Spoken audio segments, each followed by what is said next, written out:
Now, Russia and Ukraine are intensifying their missile game. Moscow is replenishing its stockpiles with more than 1,200 new Iskander-M missiles, a move that could dramatically boost its battlefield dominance. Europe, on the other hand, is pushing for long-range weapons to Ukraine. Take a look at our next report as the stakes are only rising higher in this war.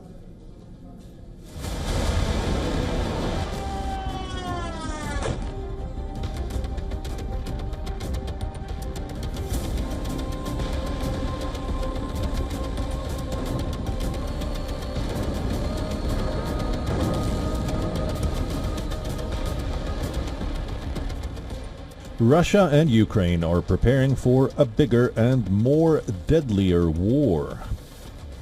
Peace talks in cold storage. Both sides are fighting it out like never before. The intensified strikes beyond the borders are only a grim reminder of the shifting red lines. Russia rains missiles and Shahed drones on an everyday basis. But the attack on Kyiv showed how desperately Putin is pushing for a victory. Rescuers scrambling to evacuate children from a kindergarten. People opening their doors to families seeking shelter. The chaos triggered by Russia's hammering is only a tip of the iceberg. Putin doesn't show that he wants to stop the war. And he really began steps pushing us to such humanitarian disaster. What he wants to organize this winter is, of course, with attacks on energy, on gas, on water supplies. It's understandable what to do. I'm very thankful to you that we are not alone in this situation from the very beginning of war, but especially now it's very important. Putin is amping up its missile game. His potent missiles are set to become more lethal. Moscow is actively replenishing its long-range strike arsenal. It is investing billions in the steady renewal of cruise, ballistic and hypersonic missiles, even as sanctions squeeze its broader economy. The upgraded versions of Iskanders, Kh-001 and Kinzhals will define Russia's strike capacity in the near future. The workhorses of Russia's land-based cruise arsenal, the 9M727 and 9M728 Iskander missiles, are used for precision strikes. As many as 400 Iskander missiles are in the pipeline now. The Kh-101, one of the most frequent missiles seen over Ukraine's skies, designed for strategic bombers like the Tu-95 MSM and Tu-160, has many as 1,255 units of Kh-101 missiles have been ordered between 2024 and 2026.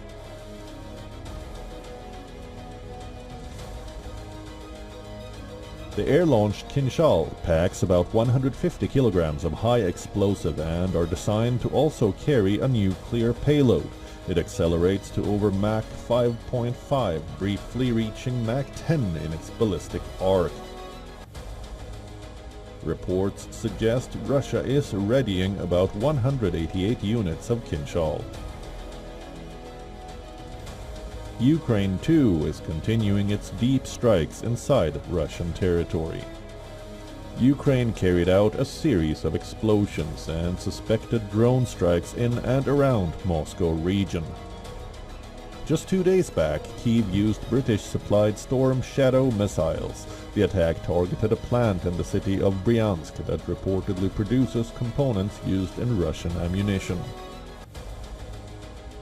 Europe is doubling down. Ukraine and its European allies are pushing for long-range missiles to strike even deeper inside Russia.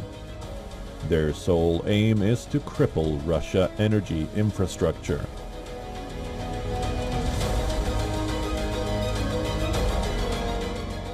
I do think that this week we can really bear down on Russian oil and gas. Huge steps forward this week already. I think there's further we can do on capability, particularly long-term, long-range capability, and of course the vital work the coalition are willing.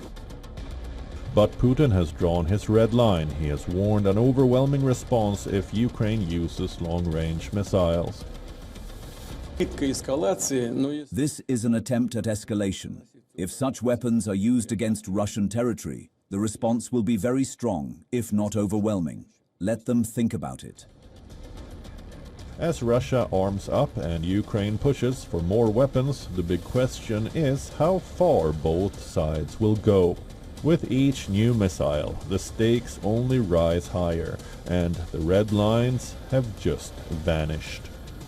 Bureau Report, WION, World is One.